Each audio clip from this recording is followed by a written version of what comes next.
रात की खामोशी गहरी हो चुकी थी। मिस्र की सरजमीन पर एक अजीब सी बेचैनी फैली हुई थी।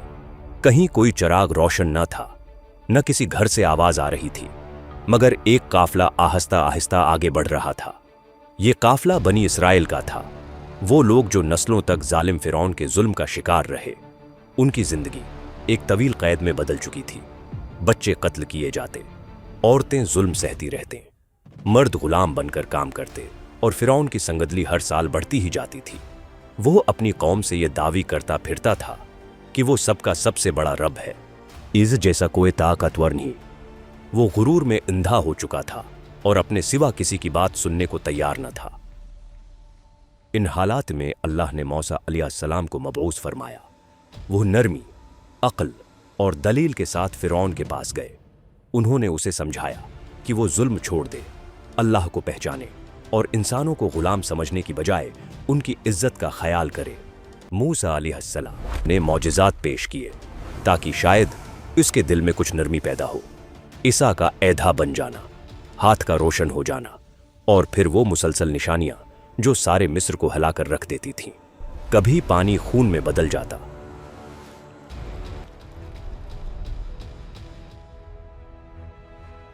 कभी मेंढकों और जूं की आफत आती,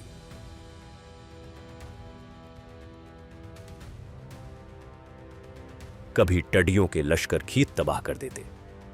ये सब निशानियां इसलिए थीं कि शायद फिरौन राह रासत पर आ जाए, मगर हर नरमी उसके तकबर को और सख्ती में बदल देती।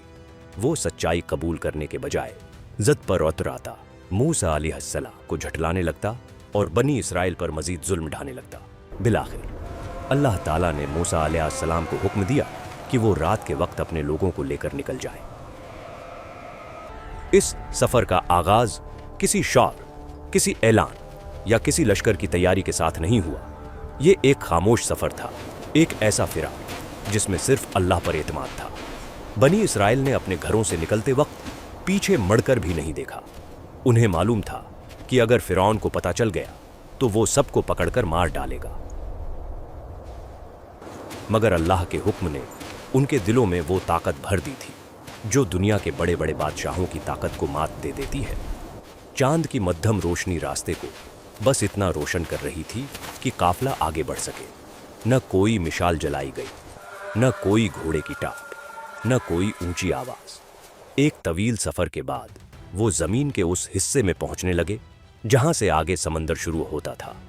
दूसरी तरफ फिरौन को जब खबर मिली कि बनी इसराइल भाग गए हैं तो उसका गुरूर और गुस्सा दोनों फट पड़े। उसने मिस्र के हर कोने में ऐलान करवाया कि फौज इकट्ठी की जाए। उसके सिपाही घोड़ों पर सवार, जुरह बख्तर पहने, तलवारें थामे, बनी इसराइल का पीछा करने निकल खड़े हुए। उनकी आवाजों और घोड़ों के शूर ने रात की खामोशी को चीर दिया। दूसरी जानिब बनी इसराइल समंदर के किनारे पहुंच चुके थे। सामने बेकरां पानी, पीछे फिरौन की तेज रफ्तार फौज। यह मंजर बनी इसराइल के दिलों में खौफ भर देने के लिए काफी था। उन्होंने खौफ से एक ही बात कही, हम तो खत्म हो गए, फिरौन हमें यहीं पकड़ लेगा। उनके चेहरों पर पसीना, आंखों में खौफ और जबान पर बेबसी थी। वो समंदर को देखते तो उसे नाकाबिल अबूर पाते, और पीछे से उठती हुई धूल उन्हें बता रही थी कि फिरौन करीब पहुंच चुका है। मूसा अलैहिस्सलाम ने उनके खौफ को देखा, मगर उनके दिल में जरा बराबर घबराहट न थी। वो इस यकीन के साथ खड़े थे कि अल्लाह उन्हें तन्हा नहीं छोड़ेगा। उन्होंने मजबूत आवाज में कहा कि हरगिज़ नहीं, मेरा रब मेरे साथ है, वो जरूर कोई रास्ता निकालेगा। उनका ईमान बनी इसराइल के लिए भी सहारा बन गया, मगर मंजर फिर भी खौफनाक था। इंसानी आंख को न कोई कश्ती नजर आ रही थी, न कोई पुल, न कोई रास्ता। उसी लम्हे अल्लाह ने मूसा अलैहिस्सलाम को हुक्म दिया कि अपने असा से समंदर पर ज़र्ब लगाए। मूसा अलैहिस्सलाम ने वही किया। जैसे ही असा पानी को लगा, समंदर में एक अजीब हरकत पैदा हुई। पानी पीछे हटने लगा, फिर ऊपर उठने लगा, और देखते ही देखते दोनों जानब पानी की दीवारें खड़ी हो गईं। दरमियान में बिल्कुल खशक रास्ता जाहिर हो गया। ये कोई मामूली तब्दीली न थी, बल्कि एक ऐसा अजीम मौजज़ा था जिसे देखकर इंसान की अक्ल हैरान रह जाए। पानी यूं जमा हुआ था जैसे किसी ने उसे रोक दिया हो। दीवारों के अंदर मछलियां ऐसे तैरती नजर आ रही थीं जैसे वक्त थम गया हो। बनी इसराइल हैरत से उस मंजर को देखने लगे, मगर वक्त कम था। मूसा अलैहिस्सलाम ने उन्हें हुक्म दिया कि फौरन इस रास्ते पर चलें। वो इस खशक रास्ते पर दाखिल होने लगे।